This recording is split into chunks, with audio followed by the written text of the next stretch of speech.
The alien child Murloc screamed in terror as his family's damaged spacecraft fell apart around them, the life support failing, his father badly wounded and bleeding out as everyone turned a blind eye, except for one distant species called humans.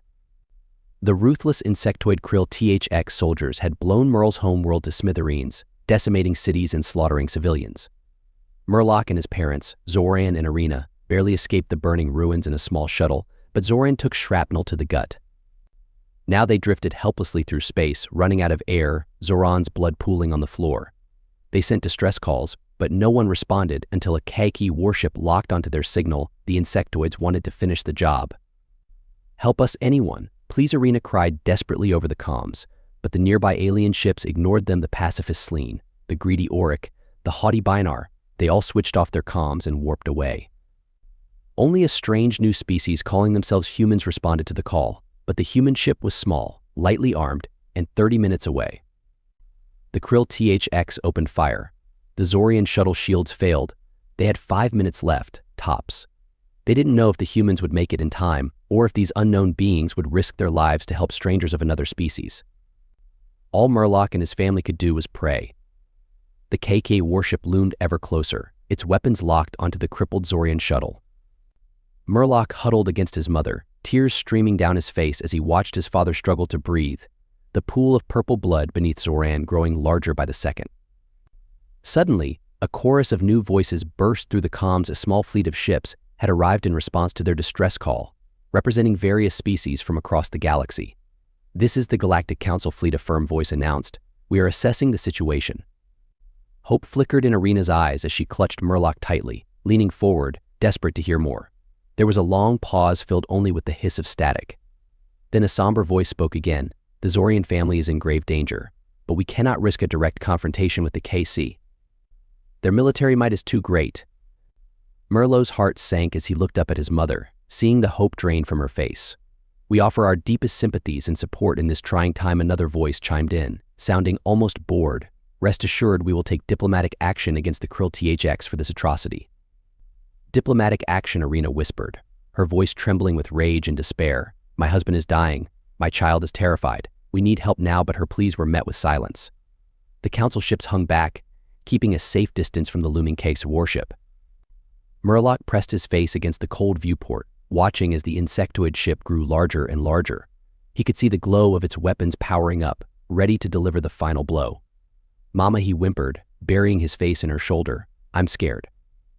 Irina held him close, her own body shaking with fear and grief. "I know, baby, I know." Just as all hope seemed lost, a new voice crackled through the comms. It was deep and commanding, with a strange accent that Murloc had never heard before. "This is Captain Marcus Reynolds of the Earth Alliance vessel Resolve." The voice said, "We are en route to your location and will arrive in approximately 15 minutes. Hold on, Zorian shuttle, help is on the way."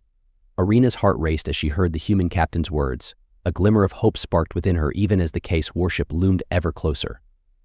She clutched Murloc tightly, whispering reassurances to her terrified child. On the bridge of the Resolve, Captain Reynolds stood tall, his eyes fixed on the view screen. The KC vessel filled the display, its angular hull bristling with weapons. "Helm, set an intercept course," he ordered, his voice steady and calm, tactical. "Prepare to engage the enemy ship. We need to give that Zorian shuttle a chance." His crew leaped into action, their fingers flying across consoles as they carried out his commands. The Resolve surged forward, its engines flaring brightly as it raced towards the krill THX warship. The insectoid ship opened fire, lancing beams of searing energy towards the human vessel, but the Resolve was ready. Its advanced shields absorbed the brunt of the assault, shimmering with a brilliant blue light as they dissipated the destructive energy. "Return fire," Captain Reynolds barked. "Target their weapon systems." The Resolve's own weaponry came to life, sending a barrage of missiles and beam weapons towards the CAC ship. The human weapons were unlike anything the insectoids had faced before, sleek, powerful, and guided by advanced targeting systems. Explosions blossomed across the cake hull as the human weapons found their mark. The insectoid ship reeled, its own shield straining under the onslaught. In the Zorian shuttle, Murloc watched in awe as the human ship danced around the krill THX warship, evading its attacks with a grace that belied its size. The Resolve seemed to anticipate the insectoid ship's every move, always staying one step ahead, but even as the battle raged, the Zorian shuttle's life support system sputtered and died. The air grew thin and stale, and the temperature plummeted. Murloc shivered, his breath fogging in the frigid air. Arena looked down at Zoran, her heart breaking as she saw the life fading from his eyes. His breaths came in shallow gasps, his purple blood congealing on the floor. "Hold on, my love," she whispered, tears streaming down her face. "Just a little longer."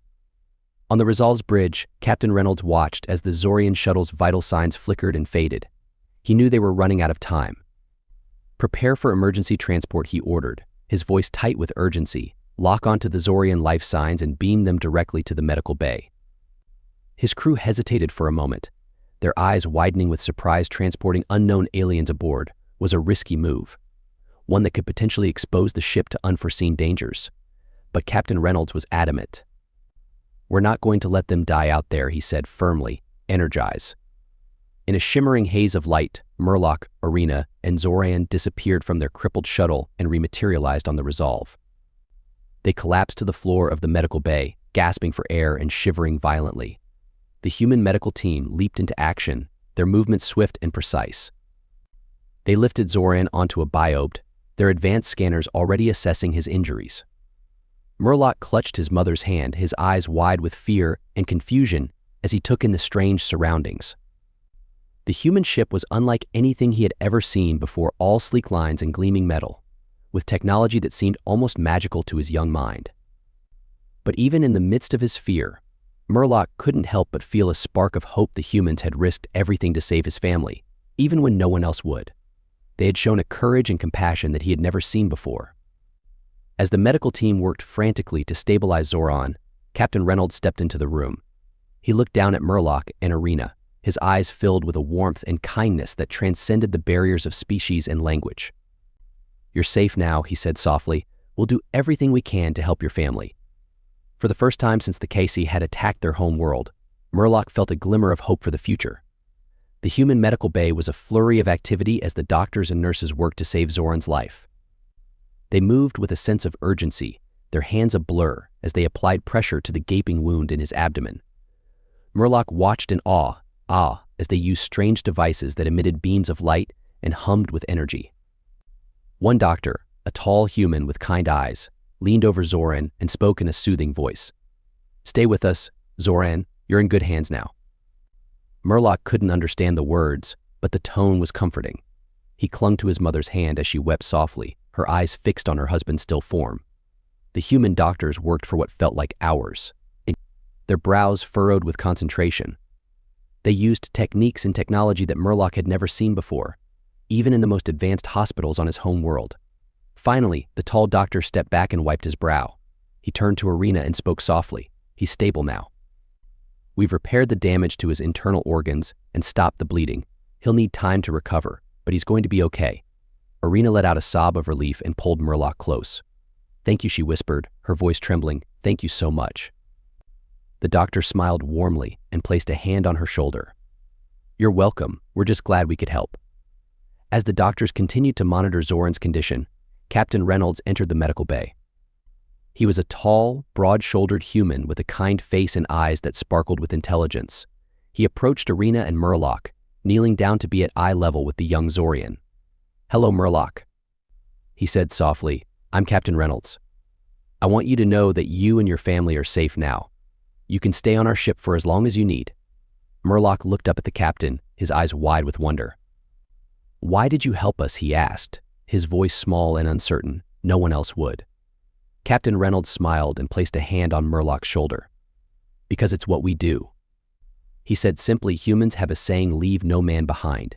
It means that we never abandon those in need, no matter who they are or where they come from."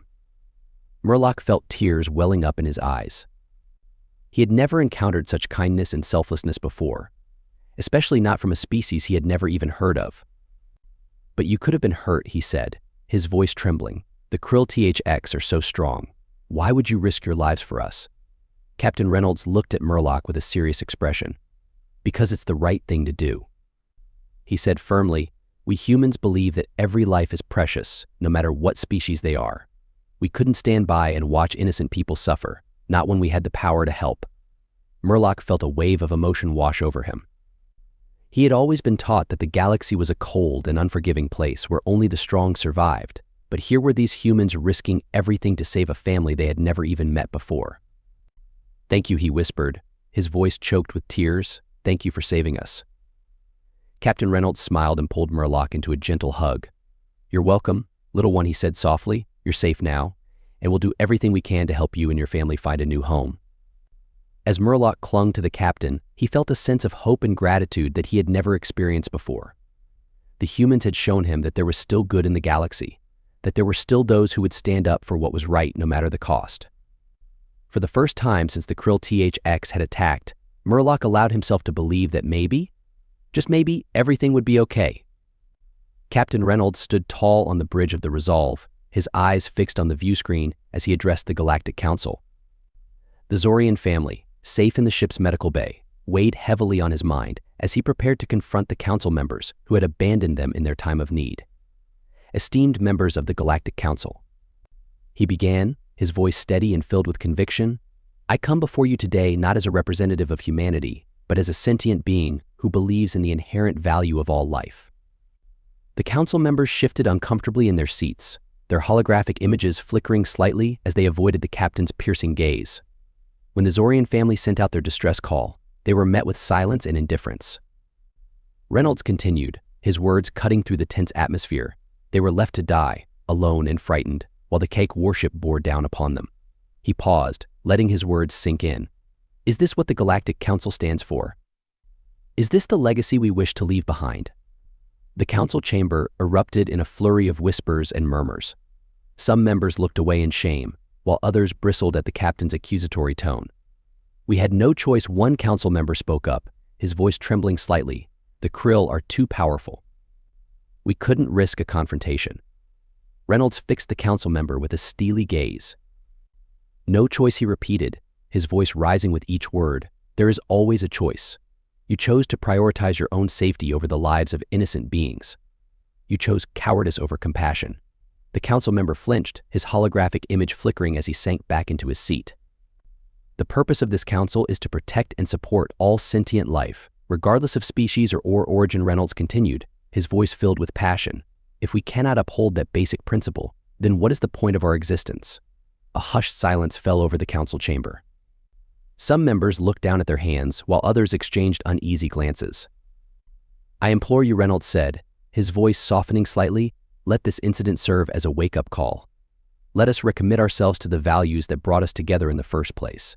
Let us stand up for what is right, even in the face of adversity." Slowly, hesitantly, several council members began to nod their heads. A few even spoke up, their voices filled with a newfound sense of purpose. "Captain Reynolds is right," one member said, her voice trembling with emotion. "We have lost our way. We must do better. I pledge to take a more active role in protecting vulnerable populations."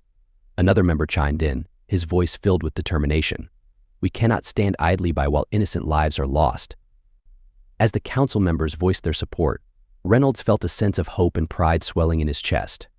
He knew that this was only the beginning, that there was still much work to be done, but for now, he allowed himself a moment of satisfaction, knowing that he had played a small part in steering the Galactic Council back towards the path of righteousness. In the medical bay, Murloc and his family watched the proceedings on a view screen, but their hearts filled with gratitude and admiration for the human captain who had risked everything to save them. "He's a hero," Murloc whispered, his eyes wide with wonder. "A true hero." Arena nodded, tears streaming down her face as she clutched her son close. "We owe him our lives," she said softly, "and we will spend the rest of our days working to bring our two peoples closer together." As the Resolve continued on its journey through the stars, Murloc knew that his life had been forever changed. He had seen firsthand the power of compassion and courage, and he vowed to carry those lessons with him for the rest of his days. Though the road ahead would be long and fraught with challenges, Murloc knew that he would face them with the same bravery and determination that Captain Reynolds had shown. For he had seen the best of humanity, and he knew that together they could build a better future for all the beings of the galaxy.